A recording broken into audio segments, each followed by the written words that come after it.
Assalamualaikum dan salam sejahtera, bertemu kembali dalam MG Flash 24 Jam bersama saya Nur Ayuni Johari. Berita utama, Menteri Luar Datuk Seri Hishamuddin Tun Hussein akan membuat laporan polis hari ini susulan penyebaran sepucuk surat yang mendakwa kononnya beliau menawarkan diri sebagai Perdana Menteri. Katanya di status Facebook, laporan perlu dibuat supaya siasatan segera dapat dilakukan bagi mengenal pasti dalang di sebalik tindakan yang disifatkannya sebagai amat tidak bertanggungjawab. Tegasnya sama seperti kenyataan yang dikeluarkan unit komunikasinya malam tadi. Surat yang disebarkan itu adalah palsu dan tidak benar. Semalam tular surat palsu menunjukkan ahli Parlimen Sembrung itu kononnya mendapat sokongan sebulat suara Majlis Tertinggi Barisan Nasional untuk memimpin kerajaan baru. Surat berkenaan turut menyenaraikan 34 nama Menteri Kabinet baharu untuk pertimbangan Yang di-Pertuan Agong. Sebanyak 266 kes bunuh diri direkodkan sejak pelaksanaan Perintah Kawalan Pergerakan PKP bermula 18 Mac hingga 31 Oktober lepas. Penganalisis di MA Research Amanah Yo berkata 25% daripada jumlah itu dikaitkan dengan hutang, 24% disebabkan masalah keluarga dan 23% lagi adalah akibat masalah rumah tangga. Katanya antara langkah yang boleh diambil bagi mencegah lebih banyak kes bunuh diri berlaku, Kementerian Pelajaran patut menjadikan kesihatan mental sebagai sebahagian daripada kurikulum pendidikan. Di samping itu, kemahiran guru-guru juga perlu diperkasa supaya mampu memberi sokongan kepada para pelajar untuk mengendalikan stres dengan baik. Kementerian Kesihatan pula menurut beliau perlu membangunkan satu garis panduan komprehensif untuk mencegah kes bunuh diri. Ianya boleh dilakukan dengan kerjasama KPM, Kementerian Belia dan Sukan, Kementerian Pembangunan Wanita, Keluarga dan Masyarakat. KKM juga menurut Amanda boleh menjemput petugas-petugas kesihatan mental untuk membuat lawatan rumah ke rumah bagi memahami keperluan dan masalah rakyat, terutamanya golongan rentan. Mereka juga boleh memberikan bantuan psikologi segera bersandarkan kepada masalah-masalah psikososial golongan berkenaan. KKM juga katanya boleh memberi penekanan kepada media untuk melaporkan implikasi negatif cubaan bunuh diri secara tepat, malah menjalinkan kerjasama erat bersama pakar psikologi serantau dan nasional. Sebanyak 2,500 daripada 14,000 unit bakul makanan diterbangkan ke Labuan bagi meringankan beban rakyat yang sedang menjalani Perintah Kawalan Pergerakan diperketatkan PKPD.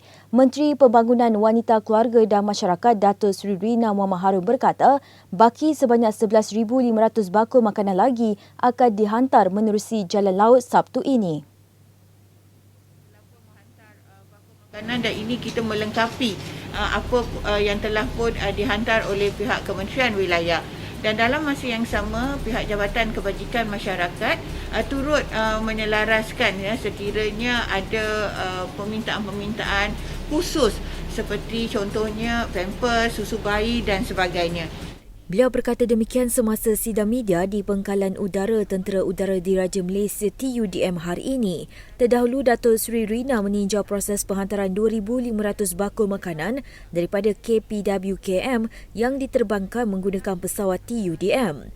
Beliau turut merakamkan penghargaan kepada TUDM yang melakukan penerbangan ihsan bagi menghantar bantuan makanan itu kepada penduduk Sabah dan Sarawak. Seorang lelaki yang memakai gelang merah jambu tanpa pelitup muka ketika mengisi minyak di Bentong Pahang telah ditahan polis untuk siasatan lanjut. Ketua Polis Daerah Bentong, Superintendent Zaihal Muhammad Kahar berkata, kejadian berlaku kira-kira pukul 2 petang itu tular di media sosial. Jelasnya ketika dihubungi Malaysia Gazette, siasatan awal pihak polis mendapati lelaki terbabit dalam perjalanan ke Pejabat Kesihatan Daerah PKD Bentong untuk memotong gelang pengawasan merah jambu itu. Bagaimanapun, kereta yang dipandu lelaki terbabit dipercayai kehabisan minyak dan berhenti di stesen itu untuk mengisi minyak. Perbuatan itu sempat dirakam oleh orang awam yang berada di stesen minyak dekat Batu 11, Bentong petang semalam. Menurut Zaiham, siasatan akan dijalankan mengikut Seksyen 269 Kanun Kesesahan, perbuatan cuai yang mungkin merebakkan kejangkitan apa-apa penyakit yang berbahaya kepada nyawa dan Seksyen 17-1 Akta Pencegahan dan Pengawalan Penyakit Berjangkit 2021. Seorang suri rumah Farhana Yusof nyaris dihempak kayu beluti apabila bumbung rumahnya diterbangkan ribut dalam satu kejadian di Taman Delima, Johor Bahru 22 Jun lalu. Katanya beliau dan suami Amri Razali sedang cuba menyelamatkan barangan bayi mereka ketika ribut berlaku kira-kira jam 5 petang itu. Tinjauan Malaysia Gazette ke tempat kejadian hari ini mendapati rumah pasangan itu antara yang terjejas teruk akibat kejadian berkenaan. Dan lebat dan berterusan dan datang dengan ribut angin kuat yang kencang lah, dan hampir separuh daripada bumbung rumah saya diterbangkan oleh ribut tadi. Dengan barang-barang peribadi semua itu yang saya utamakan lah. Tambahnya, dia amat bersyukur kerana seluruh keluarganya termasuk bayi mereka berusia 18 bulan terselamat dalam kejadian berkenaan. Ini kerana mereka sedang berada di ruang tamu sebelum bumbung rumah diterbangkan angin kuat. Bagaimanapun, Amir memaklumkan dia terpaksa menanggung kerugian apabila cermin belakang keretanya turut musnah selepas dihempap kayu beluti bumbung. Dalam kejadian itu, selain rumahnya ditakungi air hujan. Sementara itu, seorang lagi penduduk Masjid Khamis berkata kejadian ribut berlaku terlalu pantas hingga menyebabkan penghuni kawasan terlibat tidak dapat menyelamatkan barang-barang mereka. Masa dalam pukul 4.45 tu, saya tengah lepas solat sunat. Saya tengok bunyi hujan lebat. Saya terjengah kat depan pagar rumah saya tu, jengah tengok. Lepas tu atap depan rumah saya tu dah bergulung-gulung. Angin dengan bunyi angin kuat, atau rumah saya memang dah macam ada benda terbang-terbang, ada bunyi batu-batu terbang kan. Lepas tu saya tengok pergi dapur. Air semua dah dalam rumah dah memang dah penuh dengan air. Sementara itu, Ahli Parlimen Tebrau Stephen Chon Xiao Yun turut hadir meninjau kawasan berkenaan berkata Jabatan Kebajikan Masyarakat JKM dan Yayasan Bandaraya Johor Bahru akan menyalurkan sumbangan segera. Ini termasuk bakul makanan selain wang tunai untuk menampung sebahagian kos membaiki bumbung 40 buah rumah yang terlibat.